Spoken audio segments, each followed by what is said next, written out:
Women Making Moves, where we celebrate the moves that women are making. My name is Amy Pons, founder of Unlock the Magic, Coaching, Healing, and Magic School. I'm joined today with Dr. Nelva Lee. Dr. Lee is the founder and CEO of Concrete Build Financing. Dr. Lee was also the CEO of a vocational school for 20 years, has over 20 years of experience in healthcare, and over 10 years in academia as an adjunct professor for various universities. Dr. Lee was a Governor Kemp appointed board member to the Department of Community Health. She is the vice chairman of the board of the Henry County Pregnancy Resource Center, Bridge Wellness South, a former Republican candidate for state senate in District 17, and current candidate for Georgia Superintendent of Schools. Dr. Lee has authored several Christian-based books, including Stay and Fight and Be the Superhero of Your Story.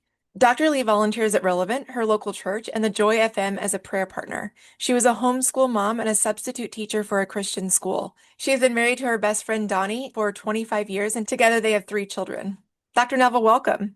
Thank you so much for having me on, Amy. My pleasure. How do you feel right now, the state of both healthcare and academia?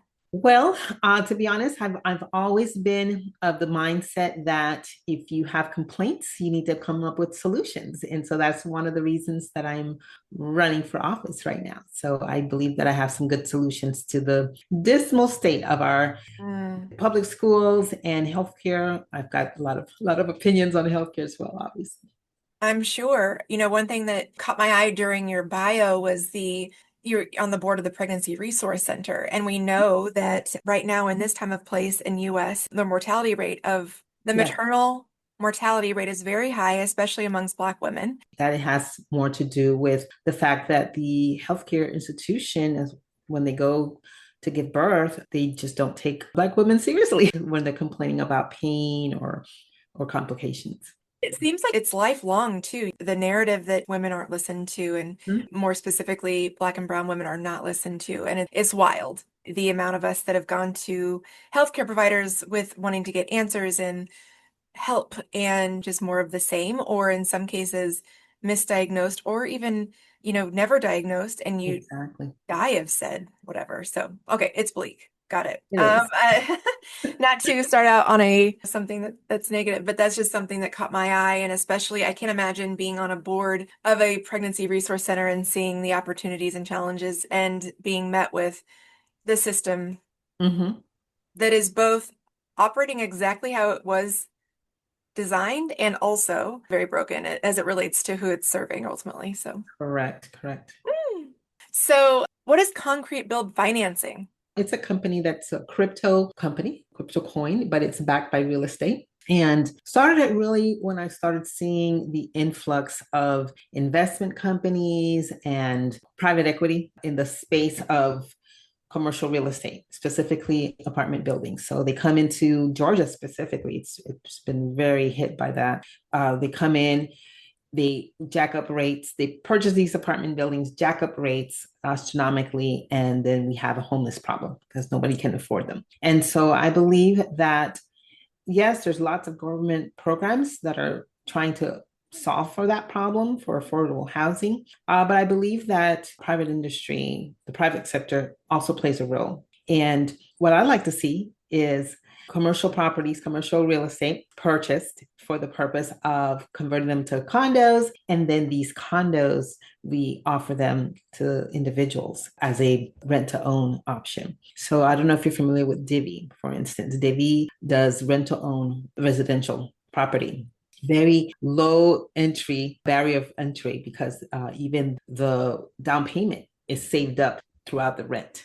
So you save up for your down payment with the rent, and then the person makes the decision once their down payment has been saved up, whether or not they want to move forward with the owning of that property or not. And so it allows them to have some stability as far as how much their rent's going to be, right? It allows them to have equity if they choose to become owners. And it does it in a way that preserves your dignity, right? If you are working full time, you should be able to afford your housing. And the goal is to make sure that housing is no more than a third of their income. And so, we know that inflation has completely destroyed that. In many cases, people are paying over 50% of their income when it comes to their housing. And so we don't want that. That leads to evictions, and it ties really into children now having housing insecurity as well, right? All these kids that are homeless. Yes, we're addressing the issue of food instability with lunch programs and weekend programs, but what about housing instability? And that oftentimes it's even much more of a traumatic event in a child's life. So when you say commercial buying up buildings to create apartments, you're not talking about what we're seeing in other, like where big tech is buying up real estate, not that.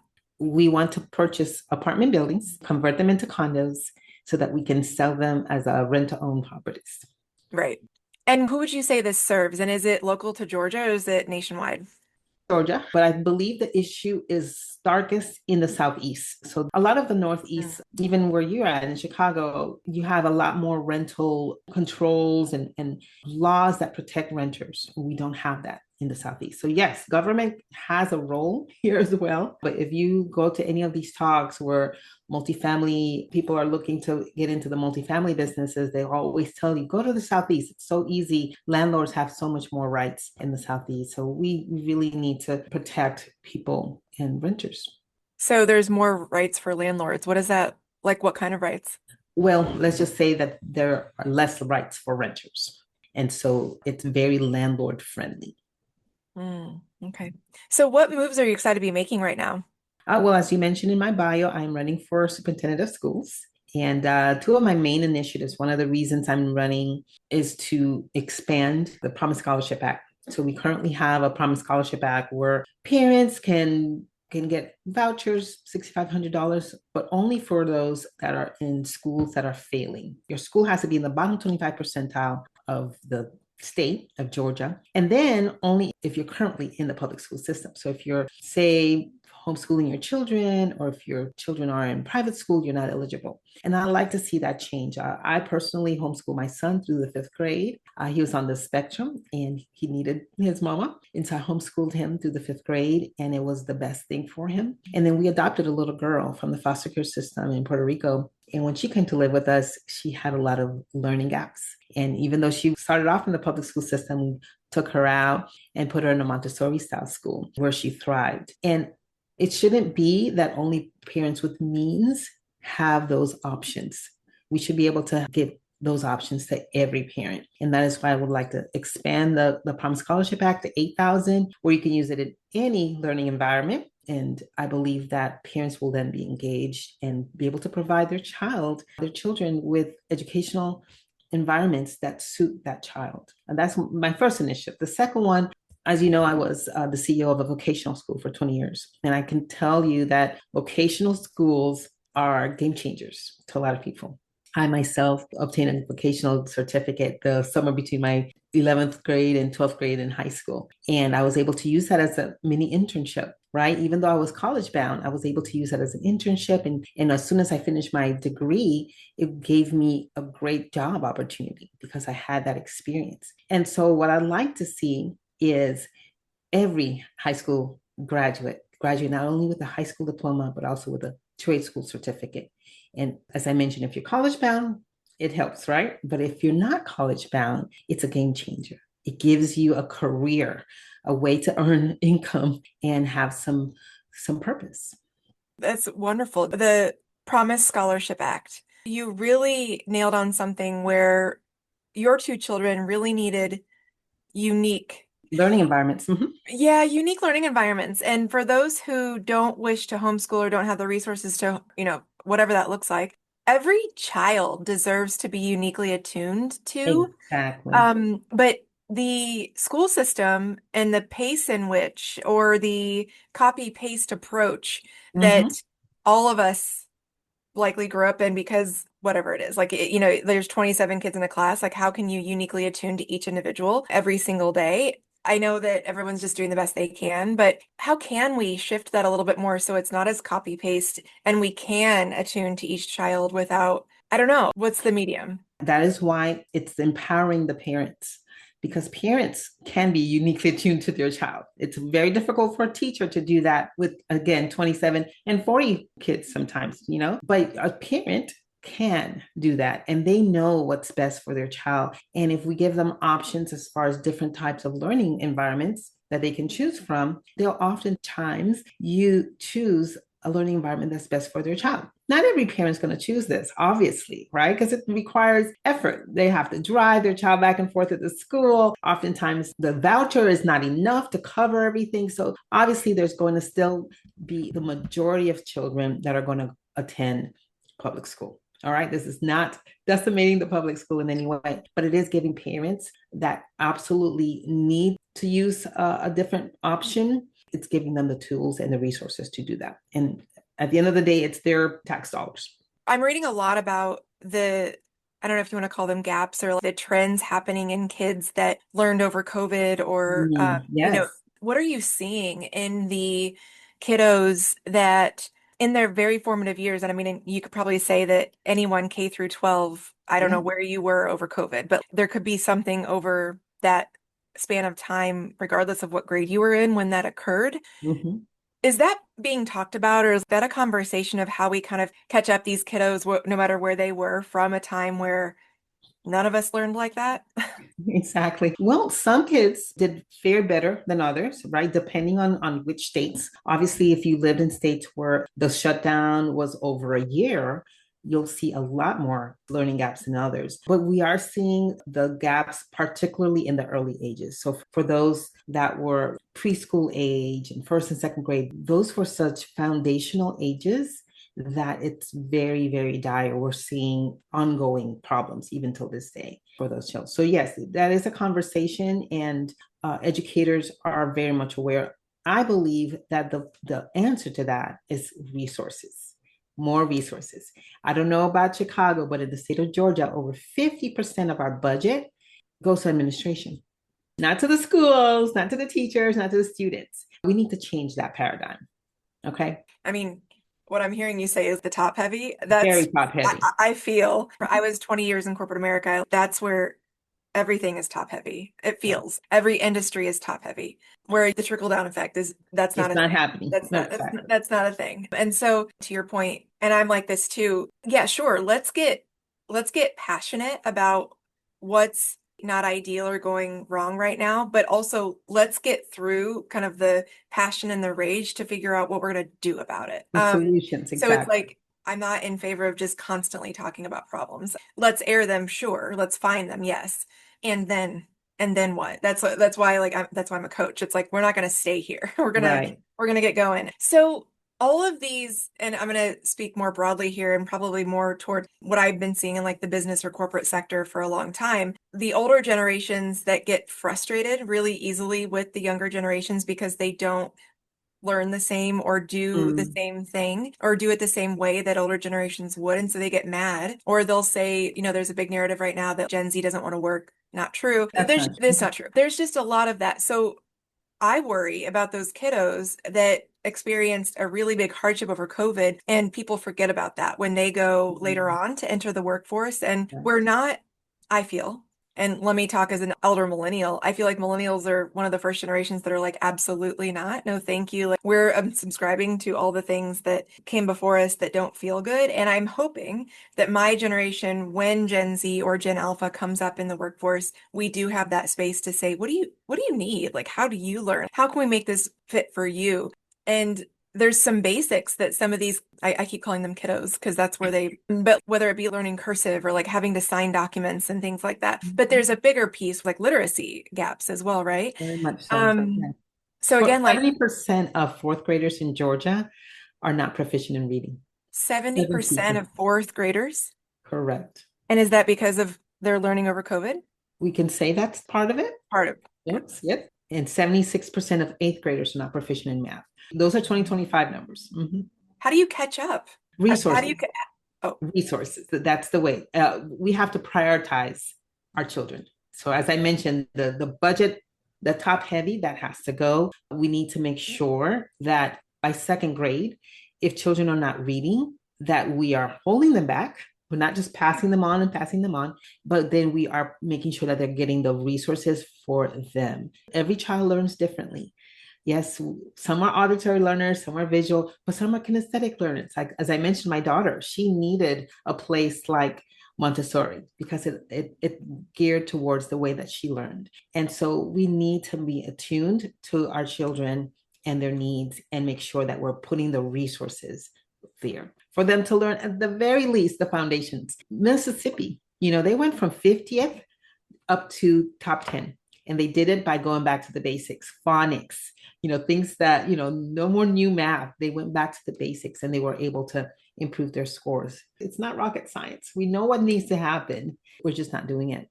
There's something also around vocational, tactile. I'm actually running into a lot of women that have been executives. And of course, we know the 1 million women that were ousted from the workplace last year, 600,000 Black women.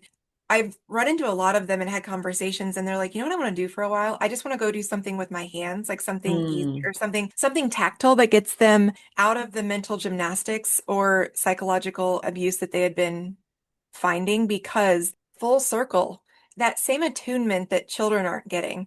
We're all running around as adults now in the workplace, and still no one's able to attune to us, or we're not able to have the space to kind of share back in a safe way. Here's how I learn. Here's how I receive. Here's how I thrive. Again, there's just not that discourse happening, I feel, in the mainstream workplace. And so we're seeing it.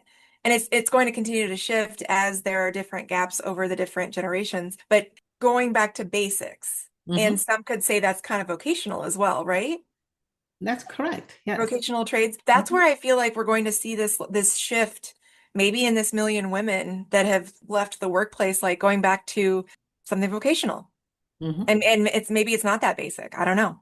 Well, back in, before I would say before this whole push for college was the only answer, many people were given vocational skills. Right? Many people left high school with vocational skills or with the idea of pursuing further vocational skills without having to go to a 4-year school and get tons of debt. Right? We're giving children these two options now: get a job that barely pays the rent, or get a degree and have a mortgage, right after you're done, right? Because it's basically a mortgage. And oftentimes it keeps you from getting a mortgage because you have so much debt. And so those are the two options. I'm simply advocating, let's give them a third option, and that is an actual vocational skill, whether it's a blue collar or not, because vocational skills are not only blue collar. We're talking about like coding certificates, all of the certifications that you can get in the medical field, right, that do not require a 4-year degree. So there's lots of different options for vocational schools. Yes, we still need the electricians and the plumbers and the welders, that's for sure, because especially as the baby boomers are retiring, we need to fill those positions as well. It's amazing how with each passing year, there's less and less. Who knows how to change a tire? Who knows how to, like those, like even change a light bulb, turn the light off first. Like that might not be intuitive to someone, or like turn off the power. Like, how do you turn off the water of your house? Like if there's an emergency, things like that. When did the big push for college go? Because it had to predate. I went to college in 2000, and I didn't know why I was going to college. I was told I was going to. I was going to. I was like, oh, okay. And it still took me until I was 40 to figure out why I came here to Earth, like to figure out what I wanted to do. So it's like wild to me that I'm not suggesting that every 18-year-old doesn't know what they want to do with their life. I'm suggesting that most don't. Correct. I'm in agreement with you. The big push started so the Department of Education started in the 80s, right? 1980. And prior to that, most people went to vocational schools, right? Now, the Department of Ed, I don't know if you're aware, 60% of its budget goes to the Pell Grant. Back in the 1980s, the Pell Grant covered 70% of your college tuition. That included room and board. Now it barely scratches the surface, right? Like it's a nice little thing to say I got Pell Grant, but it does absolutely nothing. So everyone has to get in debt unless your parents were able to successfully save up for enough college. And here's the thing though, college tuition has outpaced inflation since the 1980s. And now, because of that push with the Department of Education offering that Pell Grant, I believe that is where this whole you have to go to college thing really started, because it's just a racket, right? Now you're giving them free money, and now that's not even enough now to cover their tuitions. And the endowments of most of these colleges are astronomical. I think all in for me, 11,000 a year at the time, which fortunately it didn't accrue that much, so to speak. I was still paying it off well into my probably 30s, but it wasn't as steep as the mountains that people are climbing today, as you spoke about Hmm. the costs. And it gave me an undeniable social growth. Okay. And I'm like, I'm trying to figure out like what else.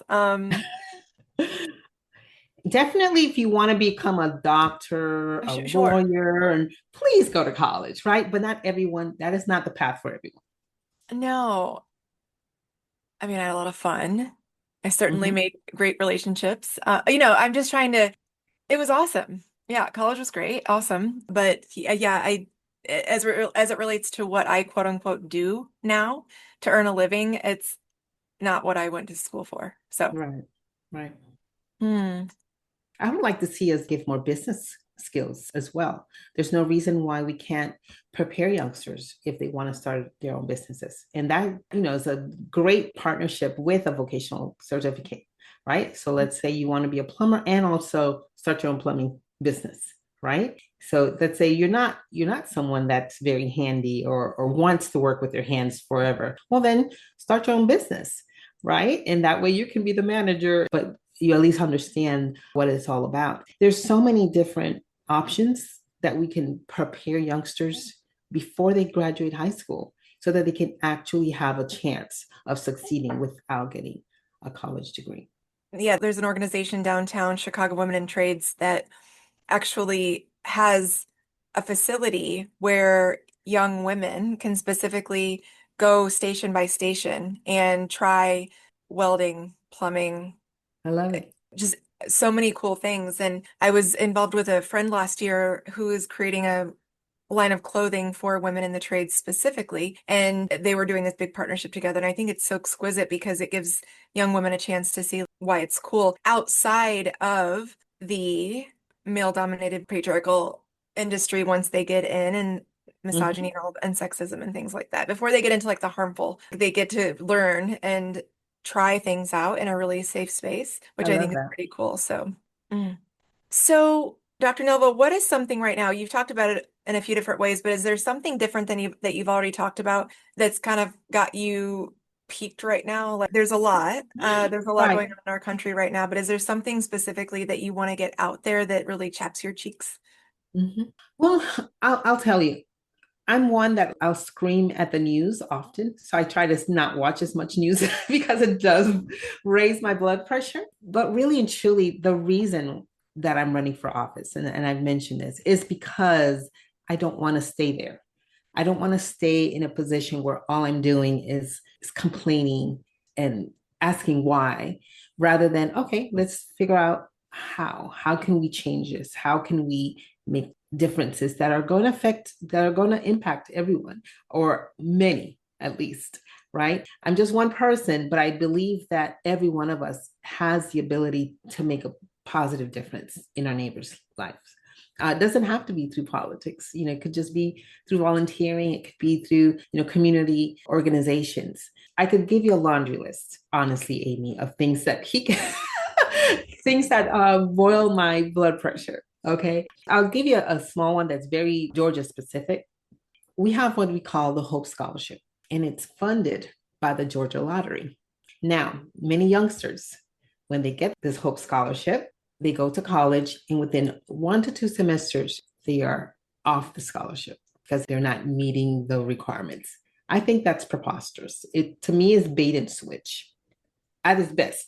So most of these youngsters whose families funded the lottery, who funded this Hope Scholarship, are then kicked out of it. I think we need to change that. Two things that I recommend to change that is the first is to make the entry requirements can still stay the same, but once you have the scholarship and you go to school, then we need to lower the requirement for maintaining it. Just bare minimum. If you're able to pass your classes, you can stay. None of this, have to have really high GPS because again, freshmen, sophomores, they're not in the mindset to really focus, right? The first 2 years, No, I got my first F's, right? In like college. my first couple. I was like, what's going on? Exactly. Whoa. Yeah, it's like a wake up call. MIT has really high standards, but when they go to college, when they go to MIT, the first 2 years, they don't grade them at all. And didn't so, know that. yes. And so we need to lower the standards for maintaining that scholarship. That's number one. And number two, I want to have like a star system where parents can know which colleges are going to better nurture their youngsters throughout, and so that they're using that scholarship wisely into colleges that are going to allow their child to graduate with that scholarship. So for me, again, I think it's typical bait and switch to say, yes, Georgians, you're funding this lottery so that we can send youngsters to college with this Hope Scholarship, and then the majority of them are losing it within the first 2 years, which means that if they want to stay in college, they're not taking out loans. I was gonna say, what do the students say? The ones that get pushed out of the program, like what are they saying about it? They take it personally. They think it's them that failed, but no, I think it's the system that failed them. And so that's one of the things that I believe that I can push for change. Obviously, the first changing the requirements is not really something that the Georgia Superintendent of Schools has power to do, but we definitely can set up that star system. Now, I have a very loud mouth, so I will definitely be pushing for that to happen as far as reducing the maintenance requirements for that scholarship.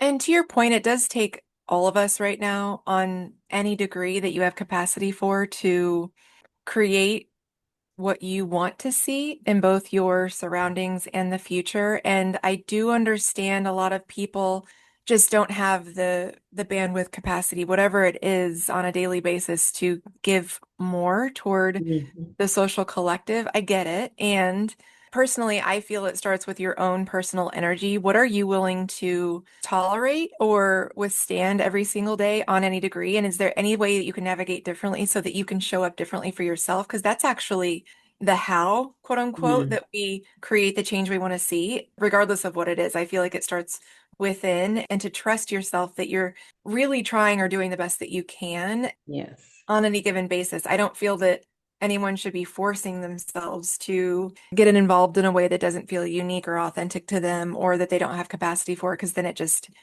brings in more of the same old. So, what would you say to someone who really is, and you noted this, like you have a good boundary of when to turn off the news when you need it. But for Right. those who are really drowning in the state of the state, regardless of where they are in the Mhm. world, I guess, what would you say to the person that really is feeling that desperation of wanting to stay involved and aware, but also because they're so involved and aware, they're not able to actually experience any change because Mm. they feel like they're trudging concrete.